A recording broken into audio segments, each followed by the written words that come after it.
آپ سے پہلے امتوں کی طرف نبی اور رسول بھیجے، لیکن جب ان امتوں نے گناہ کیے، بغاوتیں کی، نبیوں کی نافرمانیاں کی، تو اللہ فرماتے ہیں فَأَخَذْنَاهُمْ بِالْبَأْسَاءِ وَالضَّرَّاءِ، پھر ہماری پکڑائی ان پر، ہم نے ان کو پکڑ لیا، مال کی تنگی اس میں ان کو مبتلا کر دیا، اور اسی طرح جسمانی بیماریوں میں ان کو مبتلا کر دیا۔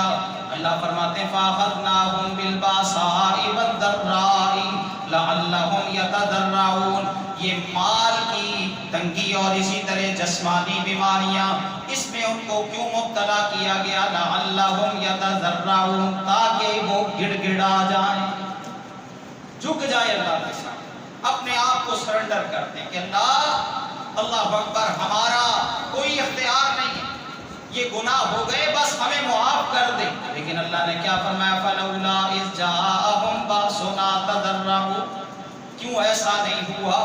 یہ ہمارے لیے بھی ہے، اللہ اکبر، قرآن تو قیامت تک ہے نا، اللہ ہمیں بھی جھنجھوڑ رہا ہے۔ فَلَوْلَا إِذْ جَاءَهُمْ بَأْسُنَا تَضَرَّعُوا، کیوں ایسا نہیں ہوا کہ جب ان پر ہمارا عذاب آیا، تضرعوا، وہ کیوں نہیں گڑ گڑائے، وہ کیوں نہیں اللہ کے سامنے جھکے، انہوں نے عاجزی کا اظہار کیوں نہ کیا، اللہ کے سامنے شرمندگی کے آنسو کیوں نہ بہائے؟ فرمایا فَلَوْلَا إِذْ جَاءَهُمْ بَأْسُنَا تَضَرَّعُوا وَلَٰكِنْ قَسَتْ قُلُوبُهُمْ، اصل سبب یہ تھا کہ ان کے دل گناہ کر کر کے سخت ہو چکے تھے۔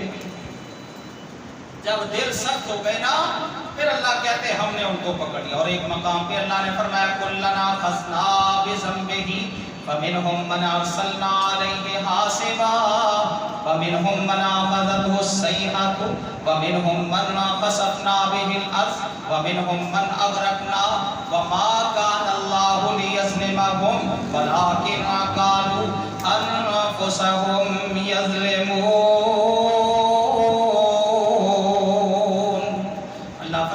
كُلَّنَا أَخَذْنَا بِذَنبِهِ، یہ جتنی قوموں پر عذاب آئے سب کو اللہ کہتے ہیں ہم نے ان کے گناہوں کے سبب پکڑا، ان کے کرتوتوں کے سبب پکڑا، ان کی جو کوتاہیاں تھی، جو جرم تھے، ان کے سبب پکڑا۔ فرمایا كُلًّا أَخَذْنَا بِذَنبِهِ فَمِنْهُمْ مَنْ أَرْسَلْنَا عَلَيْهِ حَاصِبًا، بعض ان میں سے ایسے تھے کہ جن پر ہم نے پتھروں کی بارش برسائی، وَمِنْهُمْ مَنْ أَخَذَتْهُ الصَّيْحَةُ، اور بعض ان میں سے ایسے تھے کہ جن کو ایک زوردار چیخ نے پکڑ لیا، وَمِنْهُمْ مَنْ خَسَفْنَا بِهِ الْأَرْضَ، اور بعض ان میں سے ایسے تھے کہ جن کو ہم نے زمین میں دھنسا دیا، وَمِنْهُمْ مَنْ أَغْرَقْنَا، اور بعض ان میں سے ایسے تھے کہ جن کو ہم نے پانی میں غرق کر دیا۔ یہ کوئی قصے کہانیاں نہیں ہیں، اللہ اکبر، اس سے بڑھ کر کوئی سچی بات نہیں ہو سکتی۔ ہمارا ذہن اس طرح کا تیار کیا جا رہا ہے کہ گناہوں کا تصور جو ہے نا وہ آئے ہی نہ ذہن، اور توبہ اور انابت اللہ کی طرف ہم توجہ ہی نہ کریں، بس دنیا کے معاملات اور وسائل میں ایک دوسرے سے آگے بڑھنے کی کوشش کریں۔ اللہ کہتے ہیں یہ اللہ کی بات ہے، اللہ کی حقیقت ہے، ہم نے زمین میں دھنسا دیا، ہم نے پانی میں غرق۔ اب یہ پانی ہی ہے نا، سیلاب ہی ہے نا، اللہ اکبر، پانی کا بہاؤ اتنا تیز ہے کہ ہر چیز کو وہ بہا کے ساتھ لے گیا۔ اس پانی پر کنٹرول کس کا ہے؟ اللہ کا۔ اللہ قرآن میں کیا فرماتے ہیں؟ انزلنا من السماء ماء بقدر فاسکناہ فی الارض وإنا علی ذہاب بہ لقادرون فانشأنا لکم بہ جنات من نخیل وأعناب لکم فیہا فواکہ کثیرۃ ومنہا تاکلون۔ اللہ فرماتے ہیں انزلنا من السماء ماء بقدر، ہم ایک اندازے کے مطابق، ہم اندازے کے ساتھ پانی کو آسمان سے اتارتے۔ اندازہ کس کا ہے؟ اللہ اکبر۔ اور اللہ کا اندازہ کبھی غلط نہیں ہو سکتا۔ جب گناہوں کی کثرت ہو جائے نا، پھر اللہ کا اندازہ بھی اللہ اکبر اللہ کے جلال کے مطابق ہوتا ہے۔ فرمایا انزلنا من السماء ماء بقدر، ہم آسمان سے بارش کو اتارتے ہیں فَأَسْكَنَّاهُ فِي الْأَرْضِ پھر ہم اس کو زمین میں ٹھہراتے ہیں، زمین میں ٹھہراتے ہیں۔ اللہ اکبر۔ عام حالت میں جب اللہ ناراض نہ ہو، جب اللہ غصے نہ ہو اپنے بندوں پر اور خاص کر ان پر جو دعویٰ ایمان کا کرتا ہے، یہ بھی ہے نا، کہتے ہیں کہ کافروں پر عذاب کیوں نہیں آتے، ان کو ان آفات کا سامنا کیوں نہیں؟ وہ اللہ کے بندوں کو تو بالکل گئے گزرے ہیں، ان کا تو معاملہ ہی بالکل ختم، ان کے سامنے تو صرف دنیا ہی دنیا ہے۔ اصل تو وہ ہے جو مومن ہے، مومن ایمان والا، اور جو دعویٰ ایمان کا کرنے کے بعد پھر غیر اللہ کی طرف توجہ کرے۔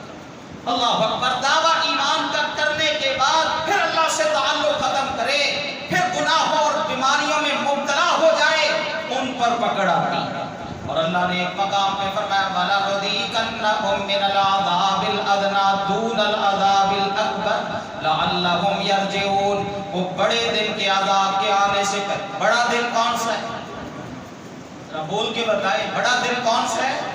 قیامت کا۔ قیامت آئے گی، اس میں کوئی شک نہیں ہے۔ اللہ فرماتے بڑے دن کے عذاب کے آنے سے پہلے وَلَنُذِيقَنَّهُم مِّنَ الْعَذَابِ الْأَدْنَىٰ دُونَ الْعَذَابِ الْأَكْبَرِ۔ بڑے دن کے عذاب سے آنے سے پہلے چھوٹے چھوٹے عذابوں میں ہم مبتلا کرتے، چھوٹی چھوٹی آفات آتی ہیں، گناہوں کے سبب آتی ہیں، اور اس میں بھی اللہ کیا چاہتا ہے لَعَلَّهُمْ يَرْجِعُونَ، تاکہ یہ بھولے ہوئے واپس میری طرف آ جائے۔ تو یہ پانی پر بھی اختیار کس کا ہے؟ اللہ کا۔ اللہ فرماتے فَأَسْكَنَّاهُ فِي الْأَرْضِ، اللہ کا۔ اللہ چاہے تو اس پانی کو اللہ اکبر ڈیموں میں محفوظ کر دے، اس کو ندی نالوں میں محفوظ کر دے، اس کو دریاؤں میں محفوظ کر دے، اس کو سمندروں میں محفوظ کر دے۔ جب اللہ غصے میں ہو تو پھر اللہ پھیلا دے اس کو پوری آبادیوں میں، ہر طرف پانی ہی پانی ہو۔ یہ اختیار اللہ کا ہے۔ اور پھر اللہ فرماتے وَإِنَّا عَلَىٰ ذَهَابٍ بِهِ لَقَادِرُونَ۔ لوگوں یہ بھی جان لو، اس حقیقت سے بھی آگاہ ہو جاؤ، اللہ کہتے ہم قدرت رکھتے ہیں، جب چاہے اس پانی کو ختم کر دے، جب چاہے۔ اللہ اکبر۔ یہ پانی ابھی ہم ہو کے آئے ہیں یہ جنوبی پنجاب کی طرف، تو وہاں پہ اللہ اکبر ارد گرد پانی، وہ گھروں میں معصور ہو چکے، وہ لوگ گھروں میں معصور ہو چکے، اور وہاں پہ غربت کی انتہا، جو ہمارے یہاں پہ اللہ اکبر ہر طرح کی نعمت اللہ کی استعمال کرنے کے بعد بھی پھر کہتے کچھ نہیں ہے، کچھ نہیں ہے۔ اللہ اکبر۔ اچھا کھاتے ہیں، اچھا پہنتے ہیں، اچھا ٹھکانہ ہے، اچھا رہن سہن ہے، ہر نعمت پاس ہے، پھر بھی ناشکری۔ اور ادھر اللہ اکبر بعض گھر تو ایسے تھے جہاں ہم گئے کشتی کے ذریعے کہ وہاں پہ تو رہنے کے اللہ اکبر جو یہ ضروری چیزیں ہیں نا، جو ضروری اسباب ہیں، یہ بھی ان کے پاس نہیں ہے۔ اللہ فرماتے وَإِنَّا عَلَىٰ ذَهَابٍ بِهِ لَقَادِرُونَ۔ لوگوں ہم اختیار رکھتے ہیں اس پانی کو لے جانے پر۔ فَأَنشَأْنَا لَكُمْ بِهِ جَنَّاتٍ مِّن نَخِيلٍ وَأَعْنَابٍ۔ اللہ فرماتے اسی پانی کے ذریعے، اسی پانی کے ساتھ جو ہم آسمان سے اتارتے ہیں، اسی پانی کے ساتھ ہم تمہارے لیے کھجوروں کے باغات پیدا کرتے، انگوروں کے باغات پیدا کرتے۔ لَكُمْ فِيهَا فَوَاكِهُ كَثِيرَةٌ، اور تمہارے لیے طرح طرح کے میوہ جات پیدا کرتے ہیں جن کو تم کھایا کرتے ہو۔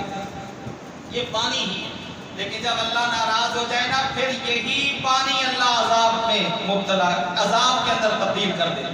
اسی پانی کے ذریعے اللہ پکڑ کر لے۔ حضرت نوح علیہ السلام کی مثال، ان کی قوم کی مثال ہمارے سامنے موجود ہے۔ حضرت نوح علیہ السلام نے اللہ کی نافرمانیوں سے ان کو آگاہ کیا، بغاوتوں سے آگاہ کیا کہ یہ اللہ کی نافرمانیاں ہیں، وہ نہ مانے۔